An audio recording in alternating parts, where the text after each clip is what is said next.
Welcome to Money on Tap.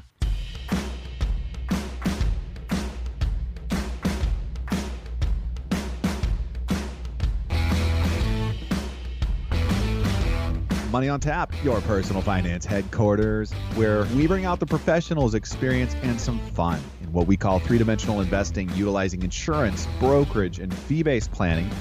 That's what we do on this show. We look at all sides of the issues, and we bring a fully independent planning perspective to the table.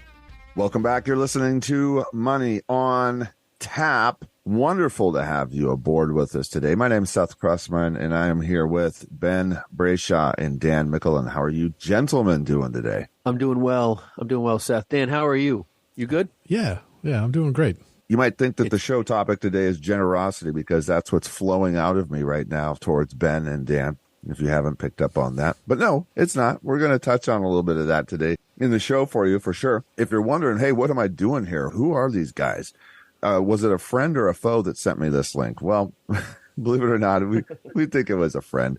And we appreciate those people out there that care enough to send you the Money on Tap link and say, hey, this is some stuff that you want to be on board with, because we're talking about finances, financial planning. That's what we do at this show. And we're all three partners and friends. And that's really what we love about our clients as well, is that they're family and friends with us. And we're just not your typical financial planning voice that's speaking into your life right now. We get it. We understand that. We're going to have some fun with this material. We're going to also share some experience with you, personal, and the ups, the downs, the challenges, the ins and the outs. And that's the way we roll here at Money on Tap.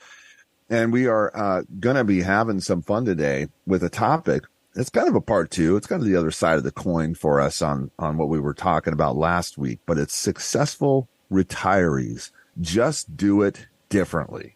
This is stuff that we have curated through our many, many years of financial planning and working with retirees, of what is successful in those people's retirement, like what's different about them. And if we can put this together in a show for you that can really give you some homework, right? We've all got room for improvement, but maybe there's some parts of this that you're just hitting it out of the park. Let us know. Give us a call here at 855-226-8551 or info@yourmoneyontap.com. And of course, if you're like, oh my gosh, they missed this one, which happens, right? We don't know everything. We're in process and we're learning and we're sharing with you and we're growing, and we love to hear from you, our listeners. Speaking of which, if you're out there and you got that link in a podcast, guess what? In radio listeners, we don't want to exclude you from this. You know, a podcast is accessible to everybody, just like radio's free. All right. We're going to keep it that way. Go get on the podcast, subscribe, and let us know. Send your information. Just tell us that you subscribe, and let us know. And we want to make sure that we get you some Money on Tap gear, or drip, as the kids call it these days. The drip. I know. My kids call it drip. I'm like, what is drip? Well, we ended it right here for them. Now that the parents, that's how the kids know, right? It's like, oh, this is done. This term is no longer going to be used because the parents start calling their gear drip. Well, Seth, you're great at the showpiece and announcing what we have. I don't know how much more I could add, but I will say that, with all the experience that all three of us have, we have met a plethora of well-versed, capable investment people who have managed their own money. We've met people who understand the healthcare system. We've met people who understand taxes. We've worked with every version of professional out there. But there's always something missing for everyone in building a successful retirement. And there's a group of people out there that I would say are the ones that are really, truly have it all together. Like, they're the ones that, know exactly what they need to do. They know where they need to go, and they're humble enough. Honestly, I think there's a level of humility inside of a really successful retiree that gets all the help they need in the areas where they're deficient. And they learn where they're deficient to fill those voids. I think that's really the crux of what it is. And I think we're going to talk about some of the breakdowns today of where people need to fill in. And some of these breakdowns may not be breakdowns for our listeners. They might be like, hey, I got that box checked. We're good. And that's great. But there's going to be other ones where you say, you know what? That box doesn't really feel full. So that's what I'm excited about today, is to help our listeners really get to the bottom of where they need to focus their help, their needs, and where they can really get to have a successful retirement, because that's really what we're all about. I'm still stuck on the drip, Ben. I love what you said there, but I just want people to get their money on tap drip. You can do that with us at info@yourmoneyontap.com or 855-226-8551. And with that, we're going to get into money in the news. If people weren't so often wrong, we wouldn't be so rich. Warren Buffett and Charlie Munger have no interest in encouraging others to buy the same investments they hold. I love these guys. I really do. They have such a warm place in my heart when I hear Warren Buffett and Charlie Munger. There's so much to learn from these guys. And if you've ever spent any time just kind of reading about them, please, if you haven't, please do. They are a generational knowledge for us. I just want to give that to them and just thank them so much for what they've done and how much they have passed on. This little piece here is fun to basically take a look at, because you would think that somebody that's managing assets like they do would go out there and, have the coffee conversations, the what do we call them? The water, not the waterworks, but maybe they are.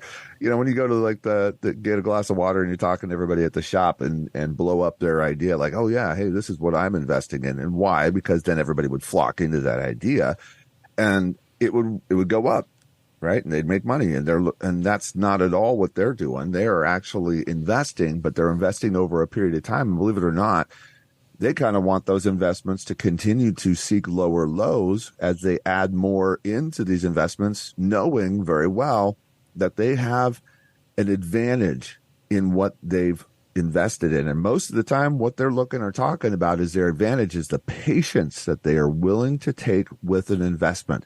So contrary to what most other people out there can stomach or handle.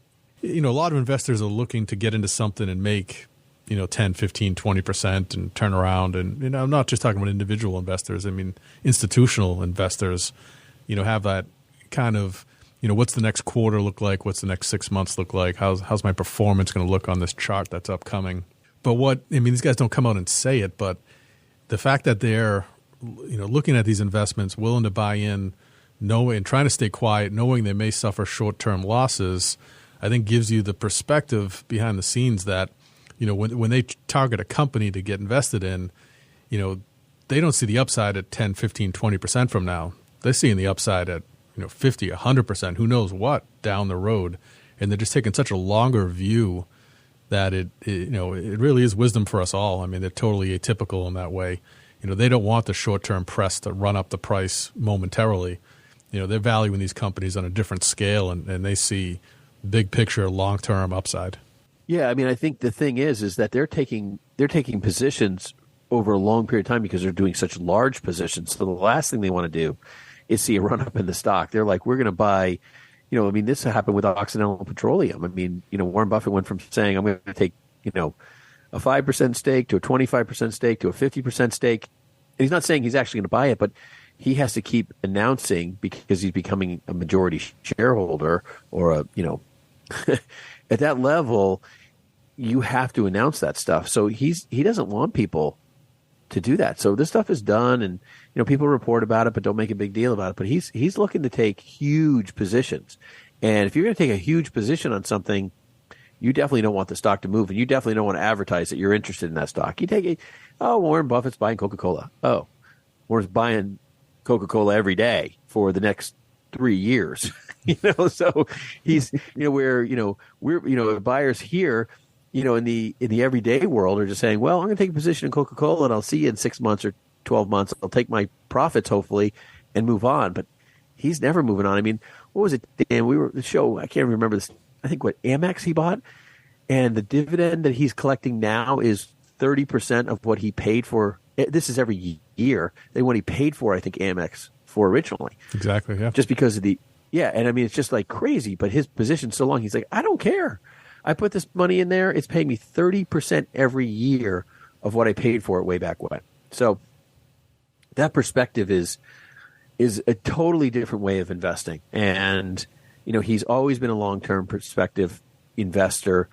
And if you're going to invest with Warren Buffett, some of the share prices are so high, like you're definitely going to be a long-term investor. It's not a cheap entry fee for that membership. So, hey, I just want to drop this on you guys. If you're wanting to get a great read, like, one of those that you can put on the coffee table and just pick up for 5-10 minutes and read a chapter and get some amazing wisdom and knowledge.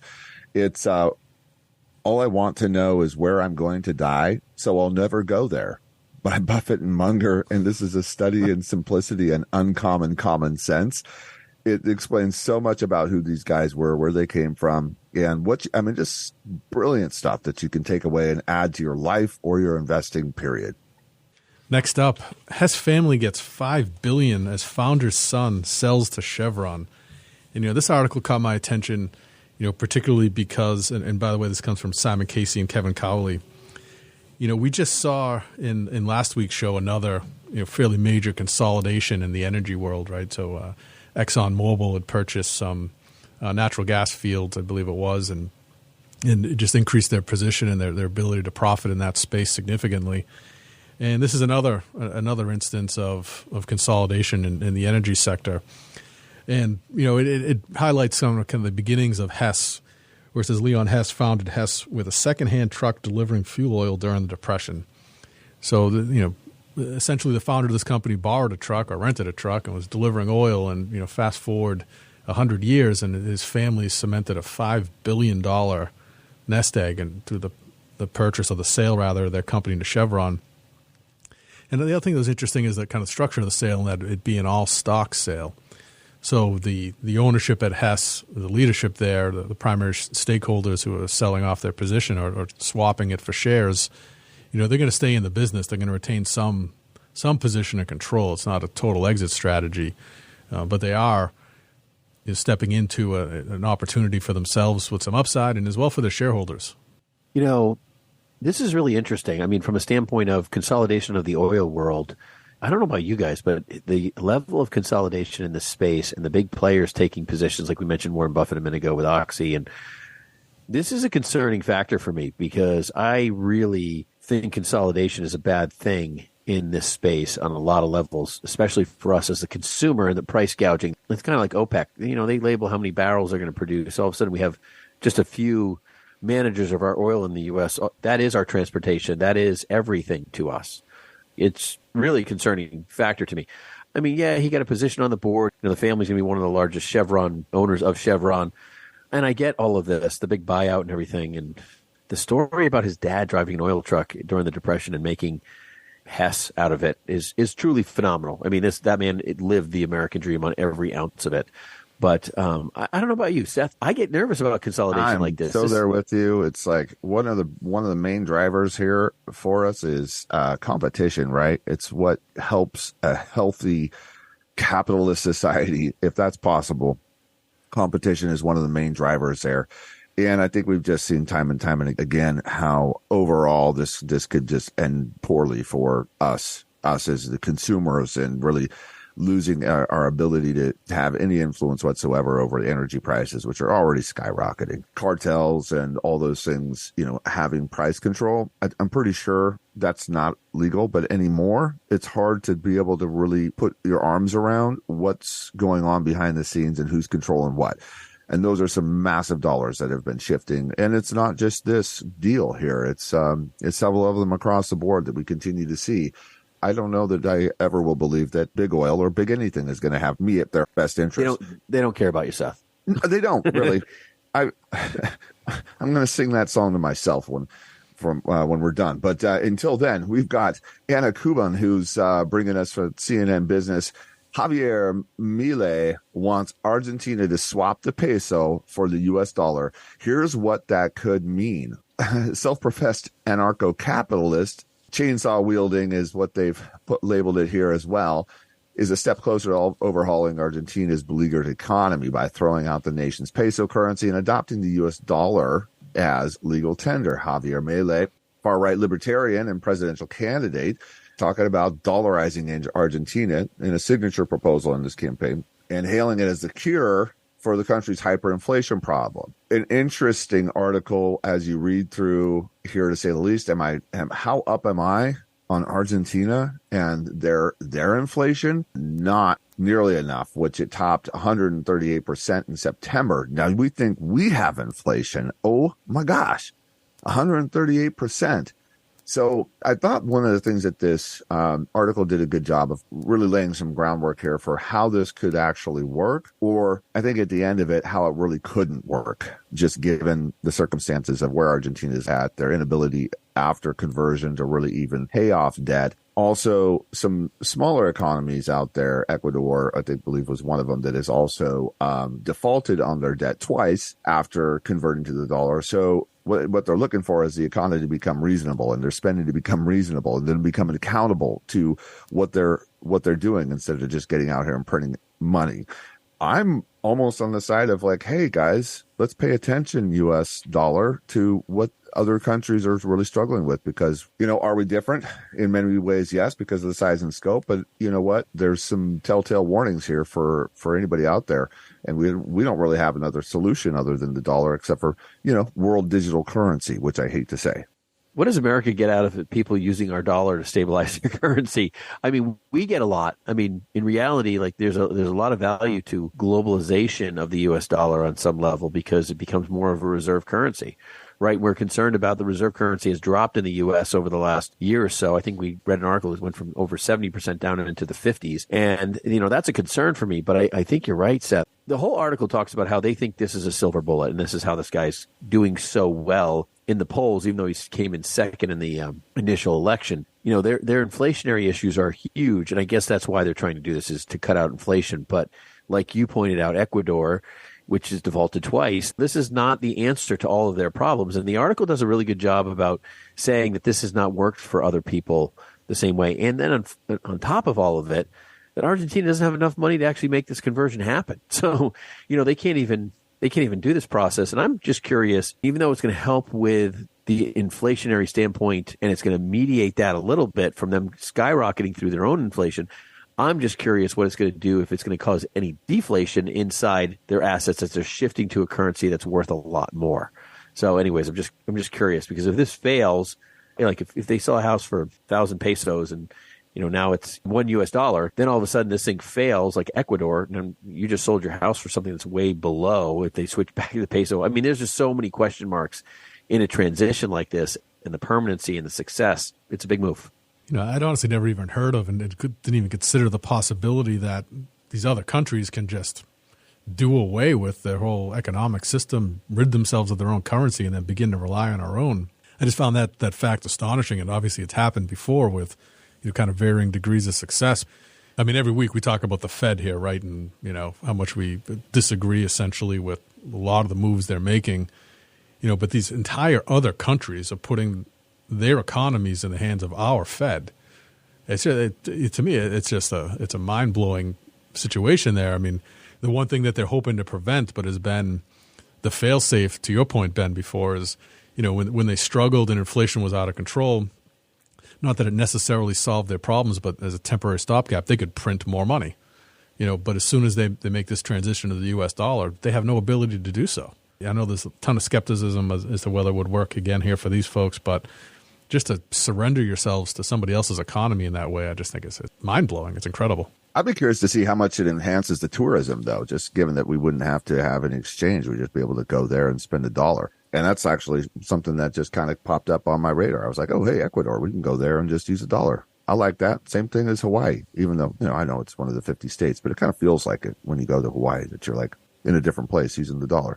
Anyway, but you spend $25 on a burger in Hawaii, or $50 on a burger. I mean, is that what it's going to be like when you go way, doesn't it? We're better off with pesos. Exchange rates down to the peso. I feel like I'm getting for us, it's not going to help the traveler from the U.S. That's for sure. And they already want our dollars. I mean, when have you traveled and someone wasn't willing to take a U.S. dollar? That's a really good point. That's something I'm going to have to chew on in between now and this next segment. But we got a show to get to, you guys. Believe it or not, we are going to be talking about successful retirees. Just do it differently. Can't wait to get on board with you guys on this and see what we've come up with on our list of 10 things that retirees or successful retirees do differently. You're listening to Money on Tap. You can reach us at 855-226-8551 or info@yourmoneyontap.com. We'll be right back.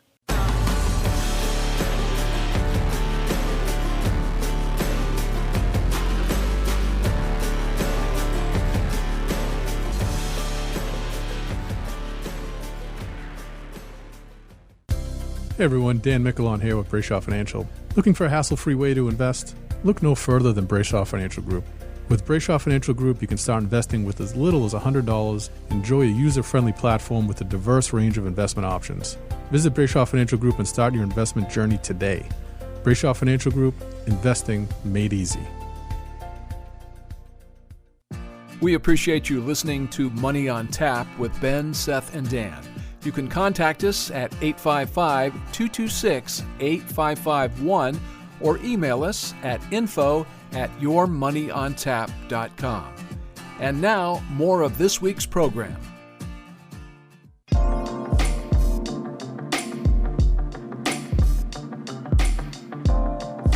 Welcome back. You're listening to Money on Tap. You can reach us at 855-226-8551 or info@yourmoneyontap.com. This could be you. Are you a successful retiree? Have you kind of taken an inventory of what you're doing and how, what are your elements or keys to success? It's kind of a fun evaluation if you're in retirement or if you're getting towards retirement age to see, hey, what's working? What are they doing differently? Well, we've curated a list here for you of our retirees and our pre-retirees and where they're aligning themselves to be successful in retirement and what are the things that they are doing differently. Really a fun show that I cannot wait to get into. For instance, we're going to just tackle the big one right out of the gate. Social Security, folks. Social Security. People that are in retirement know when, and they have a strategy. All right. They've sat down and they've taken, I'm trying to think of really how much time this takes because it's not much once we kind of sit down and hash it out and talk about it. But, what are the factors in your Social Security? And what are the strategies that you can use to maximize? There's just so many things that we can talk about inside of this. But for one, just getting down to the business of it, you want to know, when do you do it? It's not that big a deal, really, at the end of the day. You start earlier and you get less, or you wait longer and you get more. The one thing that nobody knows is what's the end date, right? And that's kind of the decision point, is how long will you live in order to factor in how much in total you'd collect. So that whole process of evaluating the timing of it and trading time for more dollars later, that's the question. And we have that conversation with people all the time. There's a number of online tools. You can go to the Social Security Administration directly, and they can help you navigate that a little bit, although they won't offer you advice. But they will tell you what the facts and figures are based upon, again, time and amount. But that's one of those questions that, we welcome people to bring to us before that decision's made, because we're going to do it with a view on their other assets, right? How does Social Security work in combination with other things you've prepared? And that's the part of the conversation that some people who don't necessarily do it right or sometimes along the way regret a decision they've made is they weren't factoring in the rest of the picture. And that's the help that we can offer you. There's so much too when you sit down with somebody who kind of knows what's going on. And we're not usually searching for a lot of questions. Like, we're not trying to educate them on the question or why it is. Someone sits down with us guys and we're working on retirement. Like, so what are your Social Security benefits? And the person who's ready to go, they're like, well, I met with Social Security office or I went online. We don't need to tell them about SSA.gov, the Social Security Administration.gov website. They know that. They've logged in. They've done some testing. They've run some numbers. And they usually have all the scenarios, and they're like, I think this is the one we're probably going to go with, but I'm not sure, and I wanted your opinion. That person is ready to move. That person is really grabbing retirement, and saying, let's figure this thing out. A lot of people, though, it's that unknown abyss of like, I don't know what to do with Social Security. And like, I know I'm supposed to get a benefit, but I don't want to choose the wrong one. And that's okay. That's where hey, listen, this box isn't checked. Come on in. That's where we can help you. But for the successful retiree, they've landed this ship, right? They know where they're going, and they've got all the answers. They're pretty sure, but they want to usually confirm with us. I think that's one of the first things that we look for when it comes to retirees. The second one, I'm just going to jump into this, is, they're ready to address, deal with, and manage their retirement assets in a way that empowers them financially, that empowers their retirement, that creates the things that they need. One, which is income. They know that they need a new paycheck. They know that they need a new pension plan because they didn't get one like their parents did.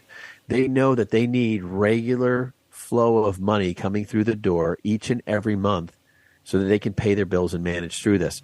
A lot of people have no idea how to do this. Now, interest rates have risen a little bit, so people are getting more clued into, hey, I could do this maybe with CDs. Maybe I can get a 5% CD. And there's all these different things that they're now considering. Maybe bonds is the right move for me now, because bonds have been horrendously low over the last decade or so. And so they start looking at all those things. But then they start engaging this thing that they don't even realize what it's called, and it's called reinvestment risk. And reinvestment risk is the risk that you take buying a CD or a bond or some sort of instrument, treasury, that when it retires, when it matures, when it's done, you now have to go replace it with a new investment producing the same or greater return to keep your retirement at the same pace. This reinvestment risk is something that we haven't faced in well over a decade, and it's something that's a real problem. I will say for the last decade, people have dealt with that who took a treasury, CD, or bond perspective during the first decade of this century. But now we're walking back into that. And so how do you lock that in? Because right now, while those rates are really high, there's potentially other rates that are high that could be locked in for maybe greater periods of time or maybe a lifetime. Those are things that the people need to consider and kind of go through. Yeah, having a strategy around your assets is one of the things that I would say is so common and critical. It's what we do. And what's typical for most people is, maybe they've got some real estate, or maybe they have a 401k. It used to be they have a pension and Social Security and maybe a little something else outside of that. But anymore, it really is those defined benefit plans, the 401ks and in IRAs that they've been, they've had it in the market, right? And they've had it in a target date fund or whatever they've had it in. Sometimes they've had it in a pretty, strategic portfolio. All across the board, it doesn't really, how you get here is not necessarily as important as what you're taking in this next step. And that next step really creating that guaranteed level of income. I love that. I love those words, to be able to talk about, hey, how do we create guarantee inside of your income? And that's part of the challenge that we have is inside of creating income. Is like, well, how do we create guarantees that are substantial enough and healthy enough for you to feel like, okay, I have some flexibility. I can live my life in the fashion that I would like to. I can do the things that I would want to, and I don't have to worry about what's coming down the pipe. And that brings us to that fear of outliving the money that you've accumulated for retirement. And one of the things that we want to make sure is that we're spending less than we make. That's a principle that's ongoing throughout. But there's a couple of different ways that people will do that. Sometimes they get super miserly and hold on, and then they realize after, years of being in this mode that they're missing out on their life, And how do you know what your capacity is to live at what level? And that's part of what we're doing is we're creating different, sometimes bucket approaches and spend down strategies and different types of parts and pieces to allow you to know, where do you go? What's the roadmap look like? Seth, when you're saying, like, I just knocked out bonds like for like a whole 60 seconds. But there's people who can have a guaranteed lifetime strategy all around a bond or a CD if their life expectancy is shorter than the time period they signed up for. I mean, like you just know, I mean, I have clients who know that they're like, hey, listen, I have terminal cancer, but I might have a year or 4 years, but I definitely don't have 5 or 10. And so from that perspective, there's ways to create theoretical guarantees, but it's not truly guaranteed. But I like the fact that you have, dug through the idea. I mean, we've talked a lot about guaranteed annuities and income on those, and those are a right fit for some people. And I would say there's a lot of people that have dismissed them that it would be an amazing fit for. I've met those people. But when you actually take down the core need of what your expenses are and you match it up to your income with Social Security, maybe a small old pension you have and like an annuity payout, and that's just your core expenses to survive and live, life just becomes so much easier to manage the rest of your assets in traditional portfolios. And I encourage that across the board, whether it's stocks, bonds, whatever it is that you use, we do it here. And we use those all the time, but locking it in, it's a good call, Seth. You're listening to Money on Tap. You can reach us at 855-226-8551 or info@yourmoneyontap.com. We're going to take a quick break, and in the meantime, go subscribe to the podcast and send us an email at info@yourmoneyontap.com because we got that good Money on Tap drip for you, folks. We can't wait to get it out to you, and we're having some fun with that this week. Listen to Money on Tap. We'll be right back.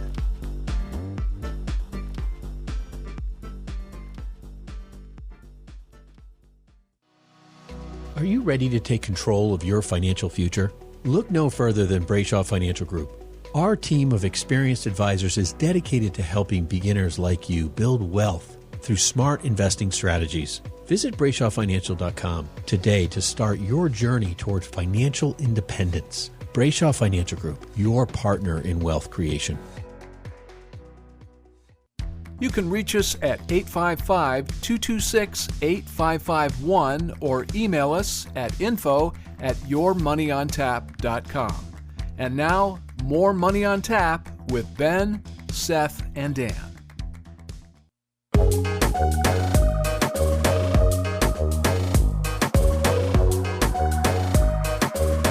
Welcome back. You're listening to Money on Tap. You can reach us at 855-226-8551 or info@yourmoneyontap.com. Welcome to our new Money on Tap subscribers. We can't wait to get you out that gear. It's going to be some fun. And we are talking about successful retirees just do it differently. And one of the factors inside of this is that in being prepared in your spend down strategy, right? Because you've accumulated, now you're going to deaccumulate or distribute, whatever you want to call it. But there's a real key to this, and Dan wanted to tee you up for this. Dan, would you please bring us up to speed on the sequence of returns and how critical that is for them to understand? Yeah, as part of your retirement preparation, the one thing that you want to have in mind is those first few years are absolutely critical, statistically speaking, for long-term success. So having a strategy built around the fact that, once you retire and the paycheck starts coming through, you've prepared a base of income, you want to be sure that in those first couple of years, you're well positioned to ride your way through any kind of a potential downturn in the market. De-risk a little bit. Find ways to accumulate guaranteed income mechanisms that Ben just spoke to there a few moments ago, whether that's CDs, bonds, Social Security, pensions, annuities, some combination thereof, knowing that the biggest wrinkle that you could potentially face, at least early in retirement before health becomes a major factor, is that 20, 30, 40% market downturn when you're fully invested in those first couple of years. That can really change the course of what your retirement looks like. And we've mentioned it before. We've got a link on our website. Please take an opportunity to visit that. 2-3 minutes long. It'd be time well spent just to get an appreciation of how drastic a downturn in those first couple of years can be, dependent upon where you've allocated your assets. So well worth the time. Definitely check that out. But the other element to successful retirement done differently is surrounding yourself with loved ones. I mean, this isn't really investment advice, but it has to do with choosing the right place to retire. People do better live longer, feel better when they're around family, they're around friends, they're around loved ones, when they've chosen a place to be retired that, financially fits their budget and their overall picture. When we talked about fears in retirement last time, we talked about property taxes and things that are inflated beyond what typical inflation looks like. And you can count on that being kind of a long-term effect with just the value of property. So going through the process, with your loved ones of considering, what's the right place? Are we going to go down south to some place that's warmer and maybe a little less expensive and plan to travel and fit that into the budget? Or are you going to stay where you're at and continue to be surrounded full time with the people that matter most? But that, that's really a true key to having a successful, enjoyable retirement. Yeah, Dan, I would say that, where you live there's a lot of emotional and financial decisions around that that make it tough. But I think you made some really good points there. And I think, the next piece about this is healthcare and lifelong healthcare. It's not just about Medicare and so forth. It's long-term care planning and how you're going to get cared for. And that doesn't necessarily mean you're buying long-term care insurance. I've met people who, my daughter's an LNA. This is what she does for a living. She's going to leave her job and she's going to care for me if something gets bad. Not my choice of strategies, but I've heard that a few times. But long-term care is something that people really have not given attention to unless you're really in the know about this space. And successful retirees, they just do this differently too. A successful retiree would know that the long-term care marketplace is not about where you're going to stay in an assisted living or nursing home. They would know that it's really about how long you can stay in your own home, because the demand or the number of people who are going to need assisted living and nursing homes over the next 20 years is tripling. And there's not enough places or beds for everyone. So, someone who is in the know would know that that's the case, and that when they plan, they need to plan for really spending every ounce of their health period in their home, and that only in the most severe scenarios might they be able and need to get into a care facility. That being said, the type of management, the type of care, and what you buy or don't buy comes into play, knowing that that's the way it's going to be. And that's a hard thing to understand. But then it also comes into, Dan, when you talked about where you live, what kind of home are you going to buy? Like, you don't want to be moving when you're 75 or 80. So maybe you're buying a first floor ranch that, has, handicap accessibility if that ever becomes a need. Like, you're buying a property that you're going to transition into that end of life stage, that period of time where you, and honestly, this is what people want, right, guys? I mean, how many people come in to our office and say, I can't wait to get to the nursing home? Like, no one says that. I have heard people say after I got to the assisted living facility, why didn't I do this sooner? But that's about it, but people aren't longing for this. So staying in your house closer to your loved ones is the ideal option. So I would just encourage you to get a handle on this. This is not an area where a lot of people have that, but it also leads right into that end of life planning, which is our number 5, and the transitional support around that.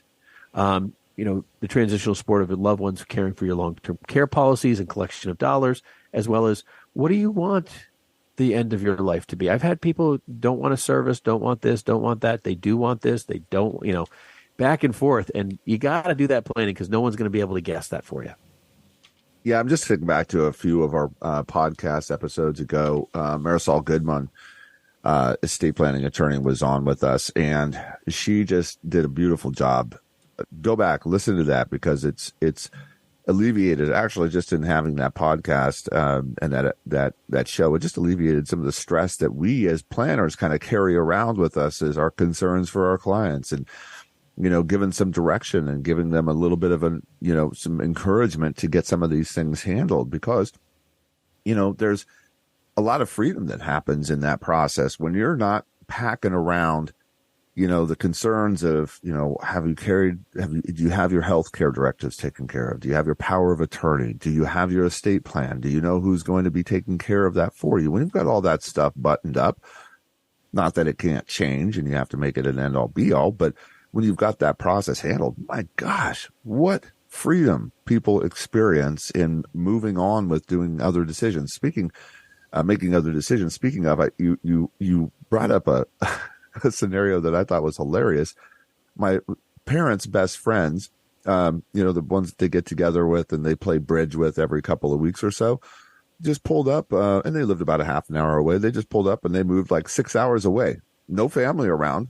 No, nothing like that. Beautiful part of the country in Spokane, but everybody just kind of went, what in the world? What are you guys doing?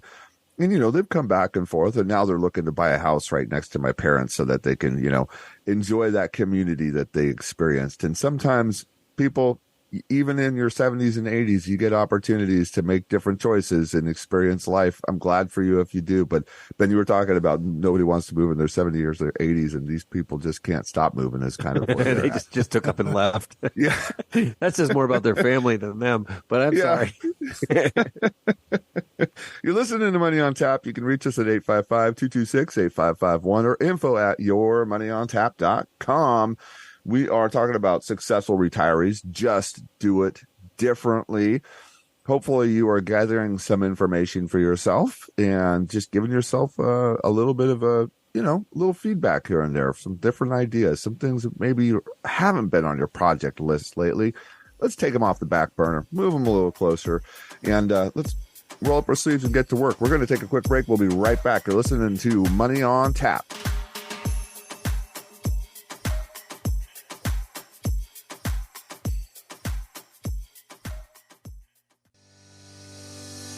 Hey, Seth Cressman with Brayshaw Financial Group. Are you looking for professional guidance to kickstart your investing journey? Look no further. Brayshaw Financial Advisors, we're here to help you. Our team of experts will provide professional, personalized advice tailored to your financial goals. Visit BrayshawFinancial.com today and schedule your free consultation. Looking forward to seeing you there. We appreciate you listening to Money on Tap with Ben, Seth, and Dan. You can contact us at 855-226-8551 or email us at info@yourmoneyontap.com. And now, more of this week's program.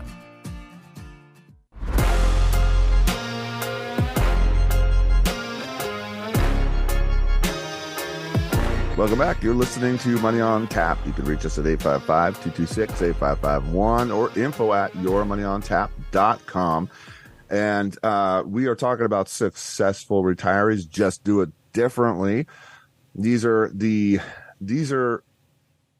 our list of what we experience as financial planners with ourselves, with our families, with our clients, and with the information that we gather as we're doing our planning. What's making a difference in people that are retiring successfully?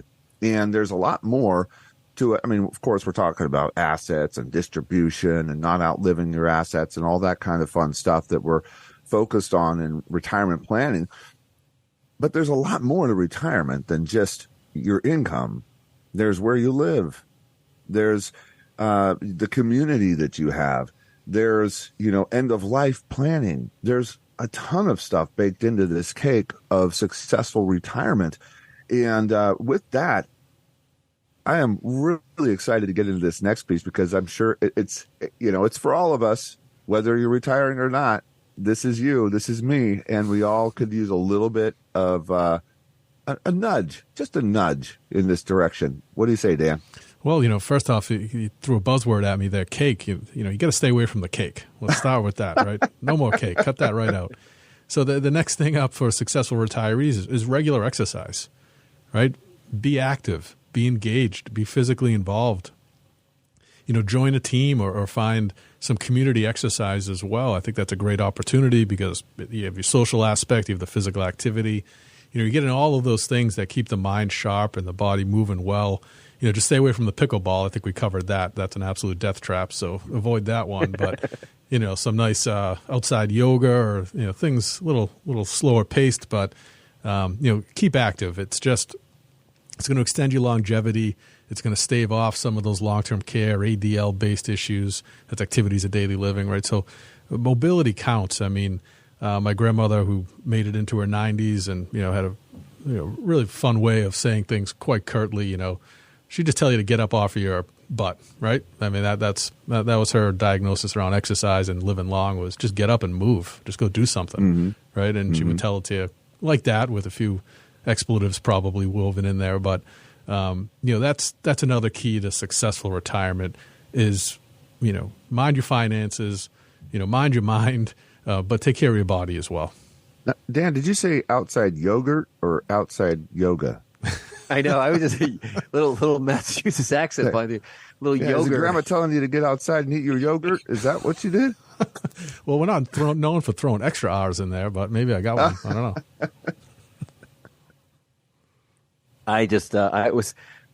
know. I wish some of our listeners could hear the off comments about. Let's advise people about exercise. Who's going to take that one? You got me on the cake thing there, because I just realized, like, one of the biggest challenges I've had is after church, there's these wonderful people that make all these desserts, and they're all homemade scratch, right? Nothing out of a box. And of course they want to know, how did you like it? And I feel like I'm now obligated to eat these amazing cookies and cakes after church, and it's straight not evil. helping. The after church snacks are straight evil. I agree. And then you have one, and then you have some lady who's like, "Well, I made this. Did you try that?" And it's wrong. I think they're just inducing sin. But that being said, lifelong learning is something that a lot of people, I have seen some of our healthiest clients engaged in either learning second languages, part of a teaching program, doing something that has to do around education, whether they're providing it or learning from it.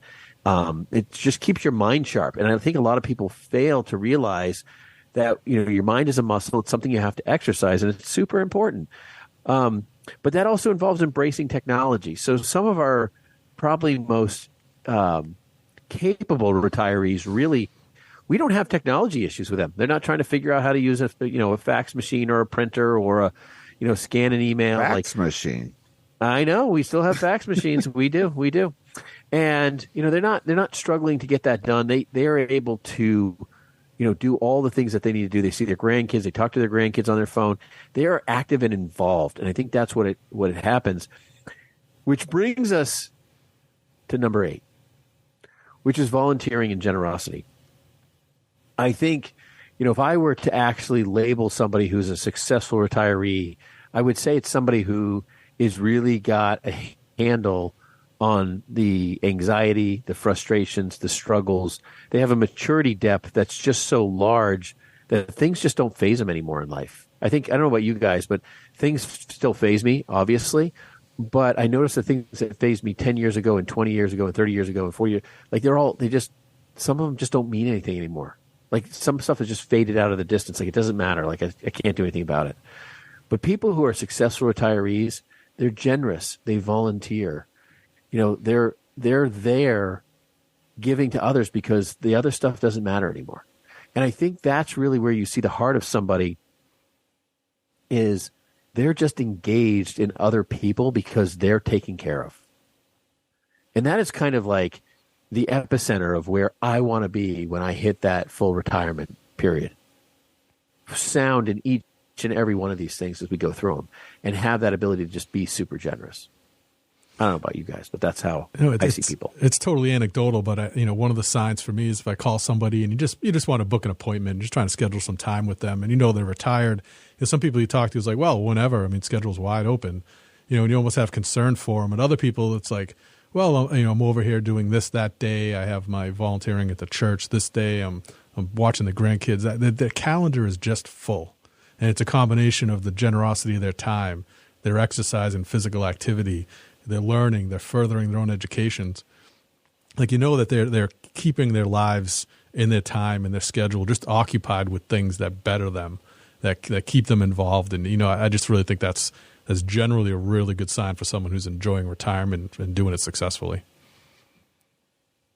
With that brings us to number 9, estate tax planning. And this is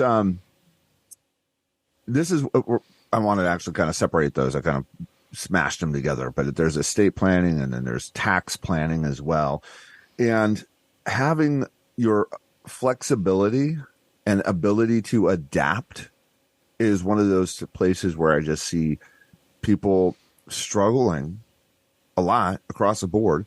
But the people that are most successful are really able to go ahead and kind of shift gears, especially when we're talking about, strategies in estate planning and gifting. Ben, Dan, you were just talking about the ability to be generous, not only with your time, but the resources that you've kind of amassed. And there's, things that change in our laws coming through, but having that adaptability and flexibility to kind of move with the tide is, it's really hard. It's really, really hard the older that people get. Flexibility is one of those things that people have to actually put intentionally on the map for themselves and focus themselves, because it's not going to come naturally.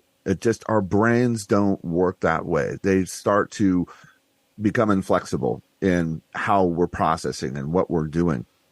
And so really kind of understanding that, hey, you know what, I'm probably missing an opportunity here if I'm not asking somebody a question or inviting somebody in to try to help me work through some of these different places and challenges to become more adept, more flexible, more able to go ahead and have some successful planning around how to work through some numbers in my life in the estate or the tax side.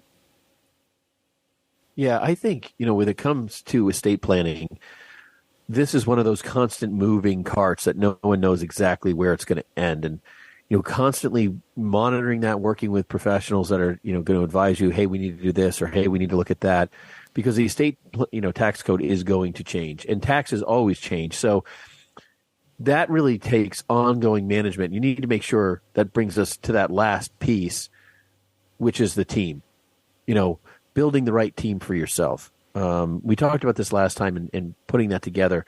And I think, there's a lot of different definitions, guys. I don't know what you think about the team piece, and I know some of the stuff we talked about in the pre-area, but the team is involving your children, your power of attorney, your healthcare directive person, the person who's managing that. It involves your financial planner. It involves your CPA and your attorney, and it involves them working together. But it also involves them outliving you. Like, one of the things that I was just talking to a client the other day, like, well, he did all my wills and trusts, but he died like 10 years ago. So you don't have an attorney anymore. So those are one of the things that I would say is concern is working with a firm that has the depth we have. We're all, I would say, fairly young, reasonably young. I want to consider myself young. I'm not 50 yet, but, young enough that I'm going to be around, right, guys? So, it's one of those things. But we also have other people who are younger. So, having this whole, process of people coming through in a firm that's going to be there to care for you, that carrying out the same standards and strategies and management is really important when it comes to your money. Well, I just want to say I think 50 is young. So if that's, anybody out there, I'm looking at 60 as young too. But I hear what you're saying, Ben. I hear what you're talking about. Dan, did you have any closing thoughts for us today on our topic in our show? I mean, just to throw it out there, Ben made the point, and I think that it's salient, it's important, but it's not just a question of are they dead? It's a question of are they still in the business, right? So if some people can just retire and no longer be of use to you, they don't need to, physically leave this earth. But if your advisors and your team and the people you're working with are considerably older, there's a fair assumption that, when that time comes for you to execute on these well-laid plans, they might not be around for some of that flexibility. So just something to consider as you select that team and look around the table and make sure they're not any grayer than you are. Yeah, I will say that there's one of our recent clients, unfortunately, their advisor passed away, and the succession plan of what their experience was is they just had zero control, and they were reaching out, not getting calls back. It was an experience that they felt powerless in, and it was unfortunate. I don't whether that was some oversight on the advisor or just a misfortune in their experience, who's to say? But there's certainly a lot of truth to really trying to be understanding of who your advisors are and what their plans are if they're not available to service and to take care of you. Those are things that need to be built in because it's important. You need to make sure that you're prioritized no matter what. And that's all the way around the board as well with all the team. You've been listening to Money on Tap, and this has been a fun show for us today, successfully Our successful retirees just do it differently. You can reach us at 855-226-8551 or info@yourmoneyontap.com. Can't wait to hear from you. And thanks for the likes and the subscribes and also those lovely letters that you've been leaving us on the bulletin boards there as well. Thanks a lot, you guys. We'll see you next week. The views expressed are not necessarily the opinion of this radio station and should not be construed directly or indirectly as an offer to buy or sell any securities mentioned herein. Investing is subject to risks, including loss of principal invested. No strategy, product, material, or tool mentioned can assure a profit nor protect against loss. Please note that individual situations can vary. Therefore, the information, products, materials, or tools mentioned should be relied upon when coordinated with individual professional advice. Past performance is not a guarantee of future results. This show may be subsidized in whole or in part by a product sponsor or issuer. Securities and advisory services offered through SagePoint Financial Incorporated, member FINRA SIPC, and a registered investment advisor. All other services offered through Brayshaw Financial Group LLC are independent of SagePoint Financial. SagePoint Financial and Brayshaw Financial Group do not provide tax or legal advice. Main office is located at 116 South River Road, Bedford, New Hampshire, 03110, and can be reached at toll-free 855-226-8551.